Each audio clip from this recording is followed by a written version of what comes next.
with our blood.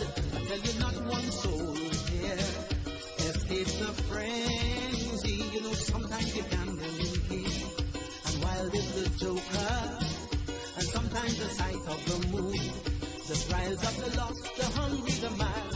These are the troubled times. All right, everybody, so welcome back. So I don't know if you would have seen, I mean, for those of you on social media, there was another incident that was put up of, I would call it a confrontation between a student and police officers at the Presal Secondary School. So after last week's incident at the Presal Secondary School, in which a student was suspended after a police officer was locked in a class, well, it's, no, wait. So let me withdraw that. So they're speaking about the Presal school here, but there was another incident, all right? So let me withdraw that, as I said. So after last week's incident at the Presal Secondary School, in which a student was suspended after a police officer was locked in a classroom, another incident between the police and a student, at the same school, surfaced yesterday. So what the video shows is this confrontation between a female student and police officers at the school, but I note what the Homeland Security Minister would have said last night when he was being interviewed by media personnel. And, you know, the gentleman says he always talking parable. He want to say things, but he don't want to say things, right? And, but I think what he was intimating is that by the behavior of some people in the school environment, their behavior is not what is required by a student, by a young person. And I think what he was also doing is defending the strength that has been initiated at schools, at some schools in Trinidad and Tobago. But yes, that sort of rage and that sort of behavior that we're seeing among some of our students, that cannot go unchecked, because if that goes unchecked, that is what is going to come out in this society as these young children turn into adults. Are we ready, studio? All right. Yeah, so I know that this initiative that has been put in place by the police, I know that is going to be assessed in 6 months' time. So let's see how that goes. So I know that the conversation about marijuana has come up over the past few days also, when a student was allegedly caught with marijuana in a bag at a school.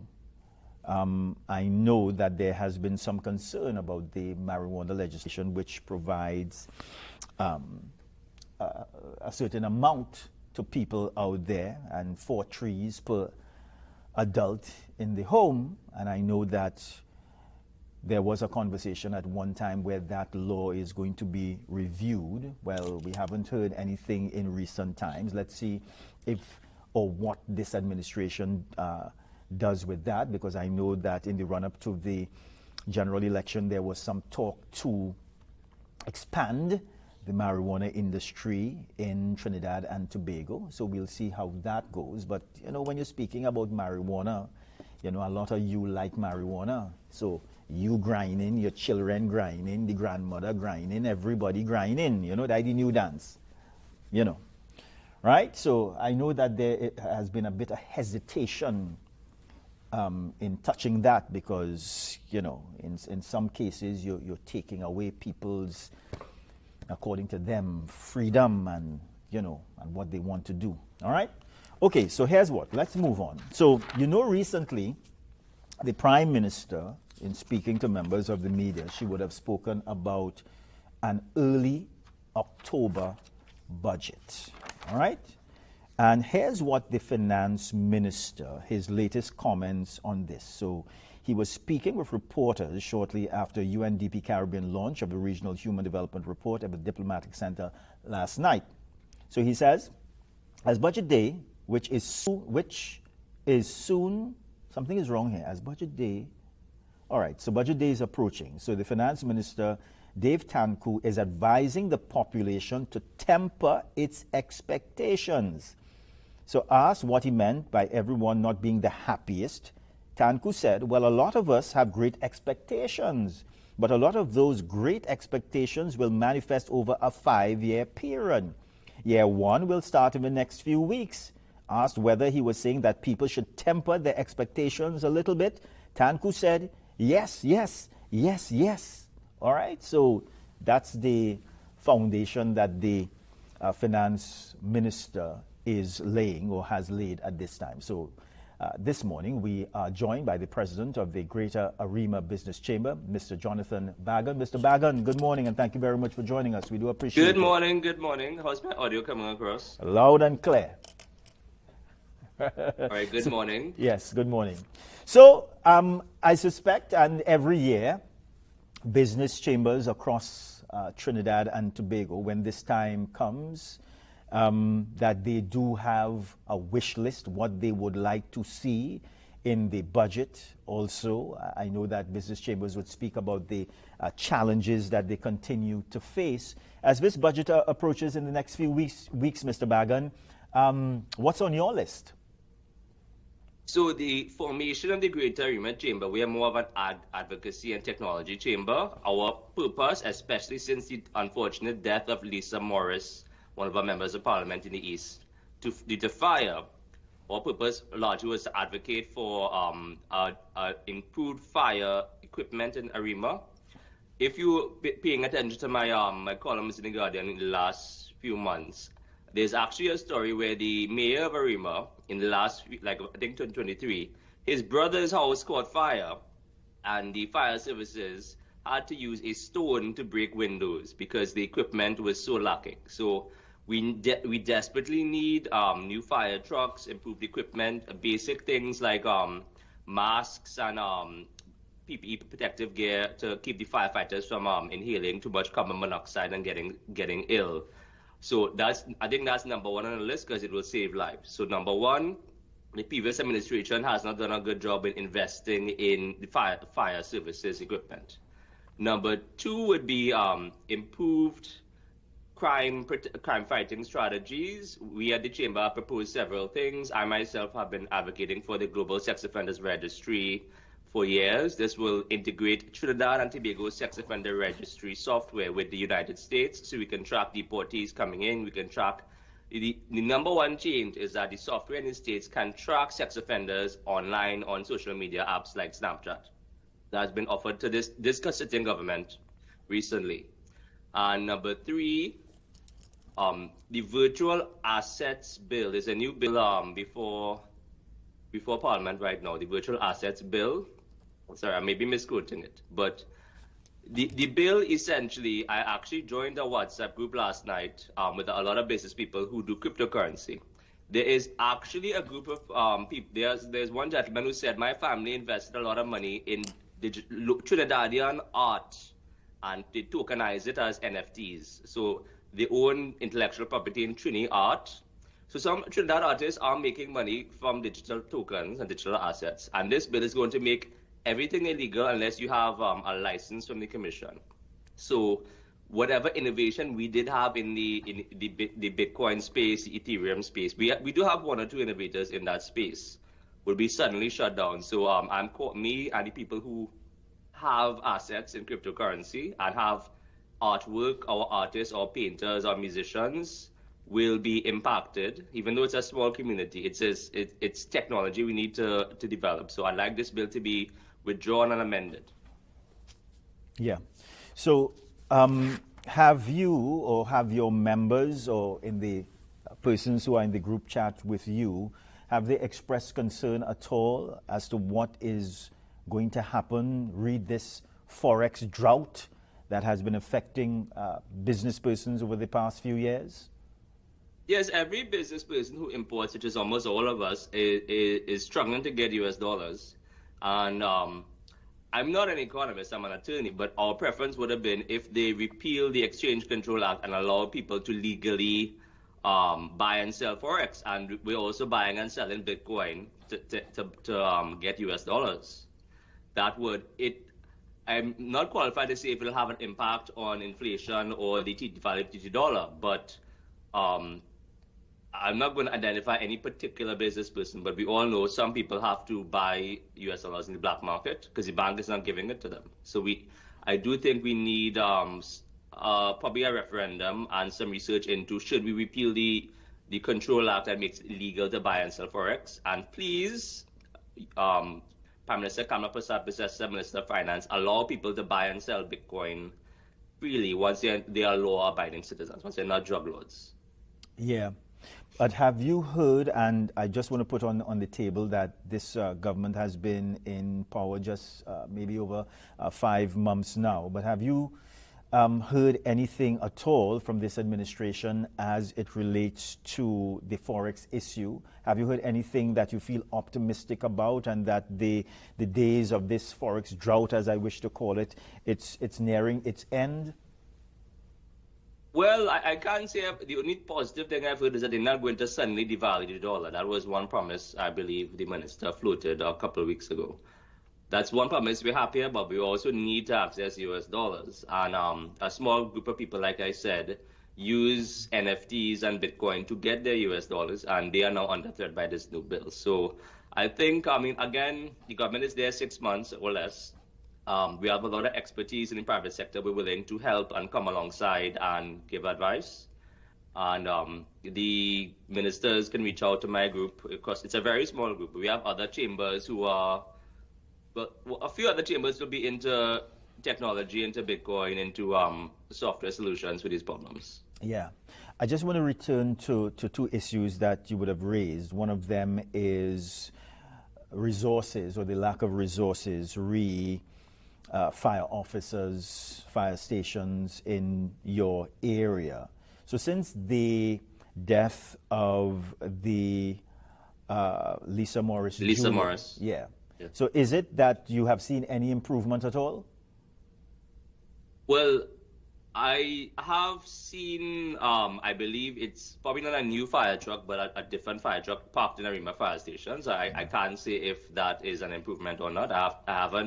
I've spoken with fire officers off the record around January, February, March, but I can't say if there's been a sudden improvement because I have seen some very confidential documents that shows all the equipment that they don't have 5 months ago. I can't say what they've gotten since then, but it was, let's just say, it was in the media that the mayor of Arima's brother's house is burning down, and the fire officers picked up a big stone because they had no sledgehammer.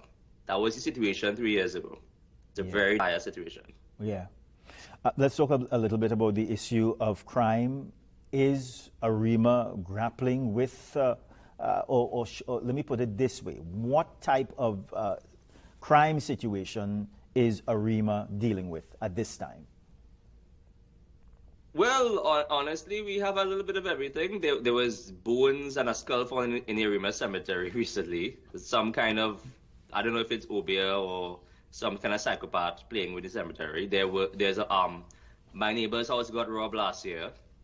I've been 10, 15 years ago, there was a murder. When I used to have my law office in Arima, there was a murder up the road from the office. Like, it is pretty bad. I would say the state of emergency has stabilized the serious crime, but we still have a lot of unemployed youth who are going around, doing things. So I would say that we do need some policies on stimulating the economy, getting the youth into some sort of sustainable employment, if it's agriculture or what. And we do need there is a camera system operating in Arima, but we do need it upgraded, and we do need better monitoring to deter crime. Yeah. How do you feel about some of the plans that the government has articulated as it relates to dealing with crime? Of course, the new parliamentary term has opened. Of course, on the table is going to be laid the home invasion and stand your ground legislation. You all feel optimistic about this at all? Well, I've seen people who attended the standing ground consultations. There's a general positive mood. It may sound bloodthirsty, but even well, I'm a Christian. If you read the Gospels, Jesus first tells Peter, how many swords do you have? Okay, do you have 2 swords? That's sufficient. He didn't tell Peter to cut off the ear of the high priest's servant. But I do believe self-defense is a human right. So I am optimistic about the stand your ground law. The caveat would be we also need a lot of psychologists to make sure the wrong people do not get firearms. But I do believe I would like to see an amendment allow pepper spray and tasers to be more readily available without a license. It's ridiculous to me. Under the previous administration, they thought we needed a license for pepper sprays. Like, it's not an offensive, harmful weapon. It could cause you blindness for an afternoon, but it's not, I am a little optimistic we're going in the right direction, and there is some hope in that regard. But again, the business community is willing to assist the government with. We have a lot of very skilled technical professionals. We can do, in theory, take all the police databases for crime and create a digital map and show you hotspots. And it is possible to use AI to predict future crimes. This is predictive analytics. And we do have some of that expertise available if the government were to reach out. Yeah. Arima would have made the news, I believe, maybe just over a week ago, due to an incident at one of your schools in the area. Of course, new plans have been put in place to deal with school violence. The government has decided to, well, I shouldn't say maybe the government, the police have decided to target high-risk schools in certain parts of Trinidad and Tobago. Of course, recently the police service would have said, well, here's what, in order to deal with the situation, some officers are going to be armed, some not, really depending on the risk associated with that school. Does your association, or do you have a perspective on that at all, about the security arrangements at schools, new security arrangements? Well, we haven't done a deep dive into that specific issue, but I do remember when I went to Holy Cross High School in Arima, there was a sort of rivalry between different boys' schools, and they would like wait around certain corners to start a fight. But back then, it was a little slap fight. These days, we don't know if the children are armed with knives and 1 or 2 with guns. And there was always a low-level trade. Even when I was a teenager, there's a low-level trade in marijuana. We don't know how bad it has gotten since then. But see, I'd say we need more data.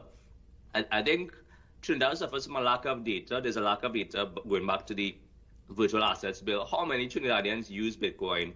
How many artists have sold, Trinidad artists have sold their paintings digitally on NFTs?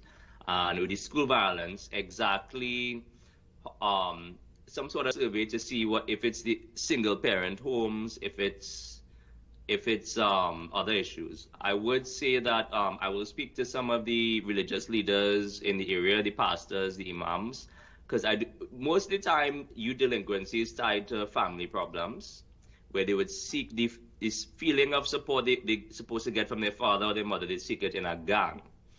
So I do believe community outreach. I mean, I've done a few children's court cases. Usually the court, once it's not extremely violent, the court takes the view that a child offender can be rehabilitated. They give him a non-custodial sentence, they give him counseling, because the adolescent brain is still forming. He doesn't have most of his neurons yet.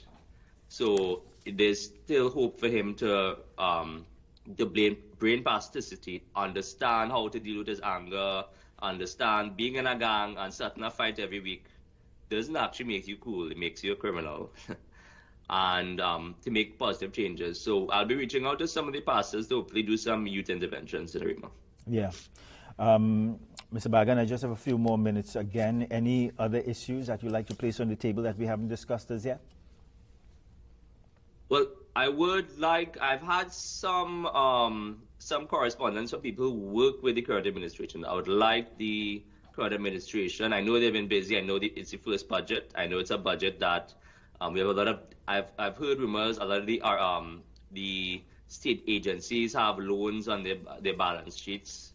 So it's not just the public debt, it's a lot of debt on the state companies level, and a lot of debts that we have to deal with. But If they have the time to reach out to the experts in our business sector and our chambers, we would like to propose solutions, amend some of this legislation, especially imagine for a second if every doubles vendor or most of the doubles vendors could accept payments in Bitcoin, and then Trinidad is promoted as a cryptocurrency hotspot, and then Americans there's a whole cryptocurrency is worth $4 trillion globally right now. There's a whole subcultures of it. If people could come and foreigners could come and invest their Bitcoin in our property sector, in our business sector, buy shares in a Trini company, in chocolate, in cocoa, in Bitcoin, that could be exchanged for US dollars. That could be maybe 1% of our Forex solution. So I'd like the government to reach out to our business sector and look at some positive solutions. Yeah. Mr. Bhagan, it was a pleasure speaking with you. Thank you very much for speaking with us this morning. We do appreciate it. Bye for now, sir. All right, everybody. So we do have a break. Yeah? Do we have this? Yeah? Clouds in Macoya. It's from Govi. Yeah? Govi. Thank you very much for that beautiful picture. We do appreciate it. We're coming back, everybody. Yes, we're famous as hell. Why don't you know we're a star? At long last we have made it.